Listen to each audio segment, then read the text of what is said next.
Welcome to another Adventures in Product Sourcing podcast, where Kenny Edwards and his guests share tidbits and insights gained from their adventures in finding and bringing great products to market. In a previous podcast, I talked about the advantages of sourcing from China, at least the large reasons, and I may go into more detail later on another podcast about each one of those. However, now I want to go in and talk about some of the disadvantages of sourcing from China and some of the cautions as well. So here we go. Strap on your seatbelts, buckaroos.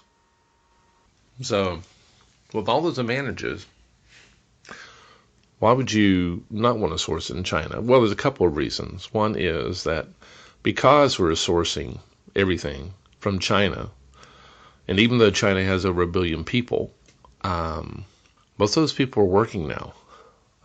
They've been pulled in off the farms and stuff. They've been pulled in out of the rural provinces into major cities in order to do all that production.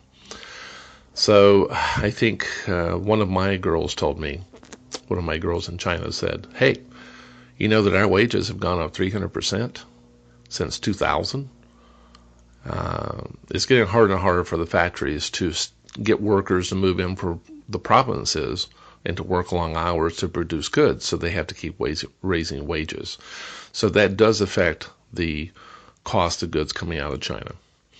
The other major reason is that China is not TAA compliant, and TAA is an acronym for a trade agreement that the federal government uses to size up whether or not goods sourced in a particular country can actually be put on federal contract. So if you're doing anything with federal contracts, then you will not be able to supply goods that are made in China.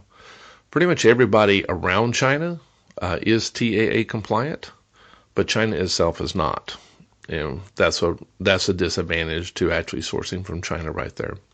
Now, there are some concerns that people think of. One of them happens to be quality. I'll say this about that. Quality is all in the negotiation with the factory. Now, some factories are always going to produce low-quality goods. They really haven't invested in being able to make high-quality goods. However, other factories can make very high-quality goods. It's just in the negotiation with the price, you have to let them know what quality you want. Certain large department stores or superstores in the United States aren't overly concerned about quality, and they always push for the lowest price. So the Chinese think, hey, everybody wants the lowest price, so they always quote you the lowest quality that they produce because they don't want to lose the order because you think it's too expensive. But as part of the negotiations, I'll touch on this in the future at some point, but as part of the negotiations, you have to let them know what level quality you want, and then you have to vet the factory and make sure they're able to actually produce the quality. China itself, though, can make high quality as long as you look for the right suppliers and you negotiate and let them know that kind of quality that you want. Another concern coming out of China is going to be your shipping lead times, production times, etc. So let's say you have a simple product, but because it involves metal, stamping, or welding, or mold making, or whatever, you may have a 3 to 4 month production and shipping time. So that breaks down to anywhere from 30 to 60 days to have the product made once you place the order, and another 5 to 6 weeks to actually get the product into a warehouse in the United States using ocean shipping. Now, if you're willing to do air shipping, you can get it within a week after production is finished. But if you are going to ship it by ocean, which is going to be way cheaper for the most part, then you're actually going to have it sent by ocean. And that'll take you 5 to 6 weeks to actually get to a warehouse in the United States. So let's just, for example, take a 60-day production time to get your product actually made, and then actually 5 to 6 weeks to have it sent down to the port, ready in the queue to go onto the ship. The ship crosses the ocean.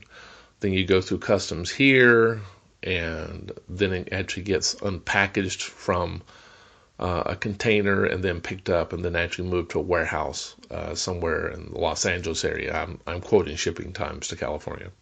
That's going to take you 5 to 6 weeks. So In that case, with that product, you're looking at a 3.5 month resupply time. If you're sourcing in the United States, where this stuff is already stockpiled, obviously you've got 1 to 2 week supply time. So disadvantage to China is the fact that, well, it's on the other side of the planet from America. So that's the disadvantage. But disadvantage is a concern. You have to enter that into your planning to make sure that you can resupply. So you have to really place orders way in advance. Anyway, those are the reasons, advantages, disadvantages, and concerns whenever you look at supplying or having product made in China and moved to you for sale in the United States.